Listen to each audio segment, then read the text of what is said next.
pièce de théâtre, ça raconte l'histoire du personnage principal, donc, qui s'appelle Joe, et il a tous ses amis. Un gros groupe d'amis d'un quartier plutôt pauvre et un peu défavorisé. Ça raconte l'histoire d'une mère qui demande à son fils de brûler une maison. Il va la brûler et il va décider de s'échapper avec tous ses amis. Ses amis étaient au courant, il leur en avait parlé. Et quand ils se retrouvent le lendemain de l'incendie, dans l'incendie, il y avait un enfant et cet enfant a été brûlé, il est mort. Et juste avant de partir, il y a un homme mystérieux qui déboule sur scène en fait et donc là ils comprennent pas, il s'écroule par terre. Donc du coup les enfants ils sont obligés de l'emmener avec eux. Et ils décident de le prendre en charge. Certains par peur d'être dénoncés, d'autres parce qu'ils se disent que s'ils le laissent là tout seul, il va mourir et ils l'emmènent. Et ils continuent leur voyage et il se trouve que cet homme va les tuer les uns après les autres. Votre brancard, il faut que vous l'ameniez plus à l'avant-scène et que vous vous installiez plutôt autour, comme ça. Oh oui, là on va pas se casser la tête. Ça va ? Vous pouvez faire la scène avec eux, alors très bien. Ça s'est bien passé la scène 8 ? La pièce est écrite de manière à s'adapter à l'endroit où elle est jouée. On peut changer le nom des personnages, on peut changer le nom des villes. Donc je l'ai montée à Dijon, je l'ai montée à Marseille et là je la monte à Amiens. J'ai choisi de le faire parce que je suis en résidence, ma compagnie est en résidence au Centre culturel Jacques Tati et eux voulaient regrouper des jeunes venant de quartiers différents et même d'autres villes qu'Amiens parce que la pièce permet aussi, d'en utiliser le mot communauté, de regrouper des jeunes venant de milieux et d'origines très diverses. Ce qui apporte beaucoup dans cette pièce, c'est qu'on joue avec 2 acteurs professionnels, dont c'est vraiment le métier, et puis de très jeunes gens. Normalement, la pièce est écrite pour vraiment de très jeunes collégiens, ce qu'on appelle des préadolescents, et ce frottement entre les différents savoir-faire, les différentes façons d'aborder la scène, crée un spectacle très étrange, qui ne ressemble pas au spectacle habituel parce qu'il est à plusieurs vitesses, il est à plusieurs niveaux, c'est une sorte de palimpseste de plusieurs façons de voir le monde et je crois que c'est surtout ça que la pièce entend faire, c'est-à-dire permettre que se confrontent des pensées du monde et surtout que les jeunes nous apprennent à nous adultes ce qu'ils pensent de la société telle qu'on la vit. Et la pièce en fait est écrite pour que les jeunes nous renseignent sur leur manière de voir l'avenir. Et les 2 acteurs professionnels sont des adultes qui sont un peu perdus au milieu de ce chaos, de cette pensée des jeunes sur comment ils peuvent survivre. Elle veut que je brûle une maison. Quoi ? Mais brûler avec des gens dedans ? Mais pourquoi ? La brûler toute ? La maison de qui ? Je ne sais pas, elle a rien voulu me dire d'autre. Parler de son rôle à soi, c'est difficile puisqu'on est un groupe et du coup on n'est absolument pas individualisé, on n'est pas séparé personne par personne, donc du coup c'est difficile de raconter puisque c'est vraiment dans le groupe qu'on se démarque. Le théâtre, ça va servir à nous découvrir, à se découvrir. On va interpréter le rôle comme nous on le ressent, comme nous on l'a vécu, comment on a vécu notre vie. Et c'est assez important d'utiliser ces souvenirs et ces émotions qu'on a vécues pour faire vivre ce personnage-là et transmettre tout ça aux spectateurs. Puis c'est chouette, on est tous ensemble. Et puis, au départ, on ne se connaît pas vraiment et la première fois qu'on s'est tous rencontrés, on était tous un peu coincés, on était timides et on n'osait pas vraiment se parler. Puis il y a les adultes qui nous encadrent et qui nous font rigoler quand il faut. Et c'est plutôt une bonne ambiance et puis c'est vraiment chouette de faire du théâtre tous ensemble. Ce qui est agréable dans ce projet, c'est qu'il y a une belle énergie. Voilà. C'est-à-dire, dès le début, entre les jeunes, il y a eu quelque chose qui s'est passé qui était assez sympathique et chaleureuse. Et ça s'est confirmé, comme ça se confirme quand même souvent dans ce genre d'activité, parce que le fait de se mettre un peu en danger dans le regard de l'autre, ça fait que les liens se créent plus vite entre les gens. Il y a eu cette chose-là. Les acteurs amateurs adolescents soient différents que des adultes amateurs, par exemple.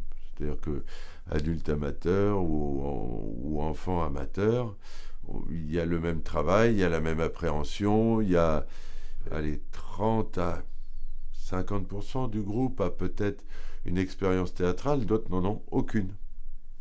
Et voilà, donc après, c'est comment on arrive avec des amateurs à arriver à ce travail qui est présentable comme un travail où les gens vont payer leur place et venir voir un spectacle.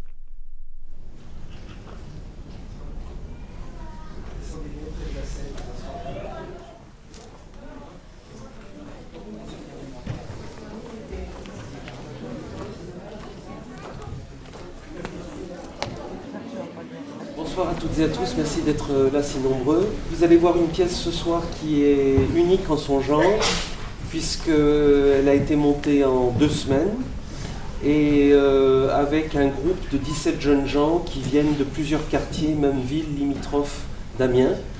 La pièce est écrite pour 2 comédiens professionnels qui disent le texte tel qu'il est écrit, et les jeunes gens improvisent.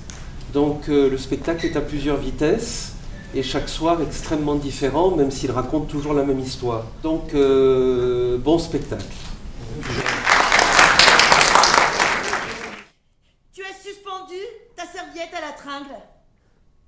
Je me suis caché dans le fossé dans l'entrée. Pas la lâcher comme d'habitude par terre pour que je la ramasse. Attendu. Il n'y avait plus de lumière. Retournez. Regardez pas à la fenêtre. Rien. Puis une lumière est montée qui dansait dans l'entrée. La pièce était remplie de fumée noire, qui tournait et tournait. J'espère que t'es pas allé faire des sottises.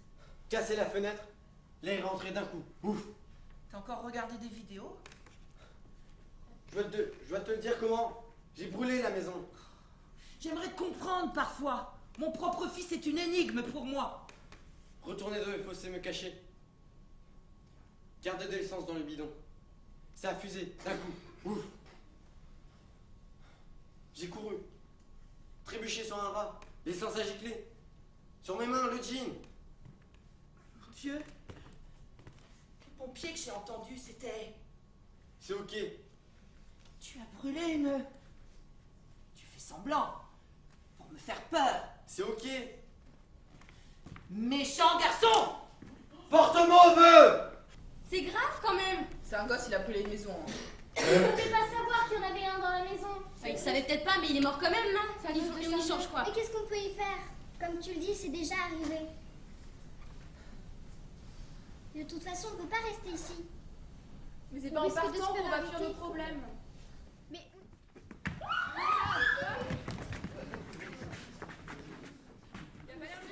Oula! Vous approchez pas de lui! Il est mort. Surtout! Mais il est tombé à terre, faut bien voir s'il est vivant.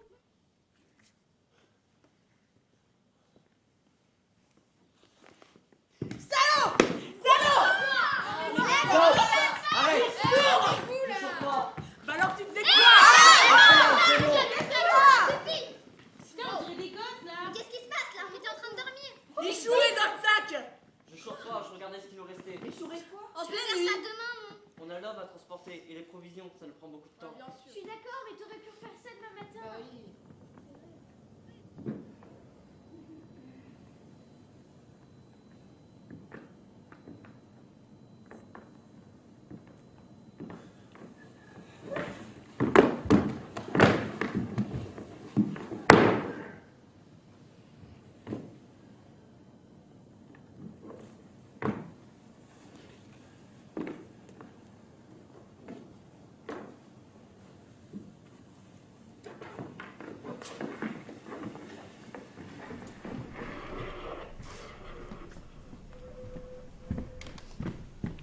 Garçon du nouveau quartier, tu n'es pas réel, je t'invente. Le feu t'a fait mal? Au début, ça n'a pas duré. Il essayait de mettre sa clé dans la serrure, tordue par la chaleur. Il a enfoncé la porte à coups de pied. Une langue rouge lui a rugi au visage. La porte était comme une bouche ouverte, la maison hurlante de douleur. Les pompiers essayaient de l'arrêter. Costume noir. J'étais mort, mais je les voyais. Mon père a tendu sa main pour me saisir. J'étais comme un paquet de feu. Il m'a lâché. Je suis tombé au fond de la maison.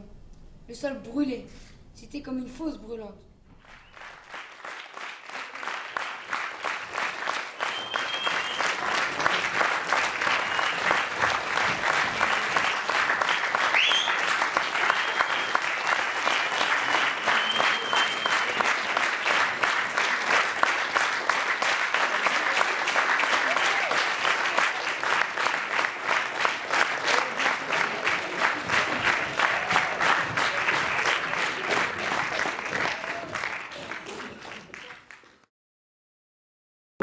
Briquons-le, et je dis que non. C'est un pacte. On se le jure entre nous, d'accord? Ouais.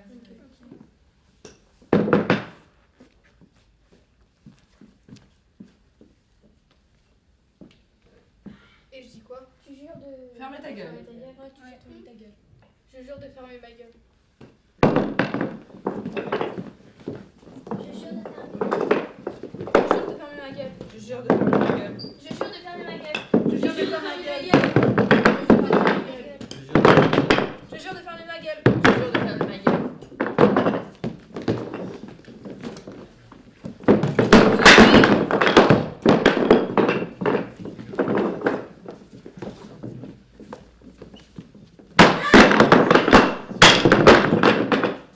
Mais attendez, Naomi, elle l'a pas fait? Non, Je jure de fermer ma gueule.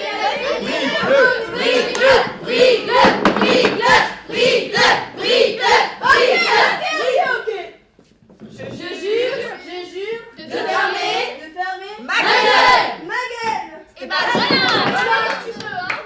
C'était tout ce qu'on pouvait faire. Fais attention au gosse, au flic maintenant. Aïe, ouh, ça fait mal. Aouh.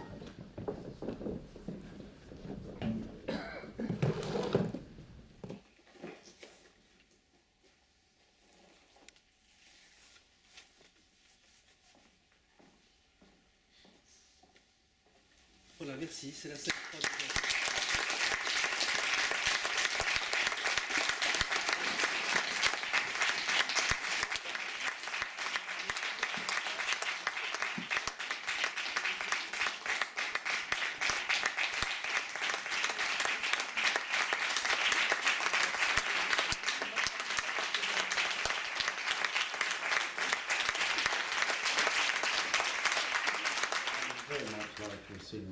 Il aurait beaucoup aimé voir tout le spectacle, mais c'est une question de temps.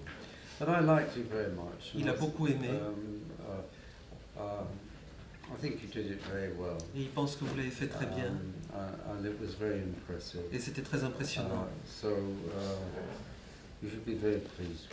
Donc vous devriez être très content de vous-même.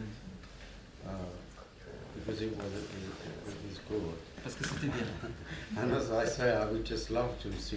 Et il aurait adoré voir tout le spectacle, toute la création. Ce pauvre pantin. Quand vous avez tous jeté vos briques contre le pantin, et après vous partez, vous ne devriez pas simplement vous retourner et partir. Vous voulez voir ce que vous avez fait.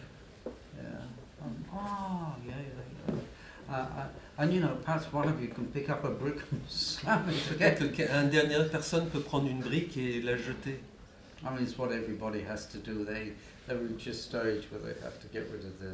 Tout le monde arrive à une étape dans sa vie où il doit se débarrasser de ses poupées. C'est ce qu'on appelle grandir.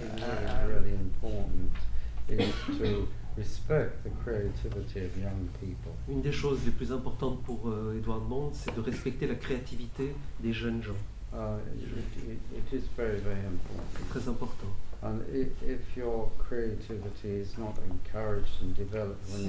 Si on n'encourage pas et si on ne développe pas votre créativité quand vous êtes jeune, l'effet retard sera très mauvais. Je pense que tout ira bien pour vous vu ce que je viens de voir.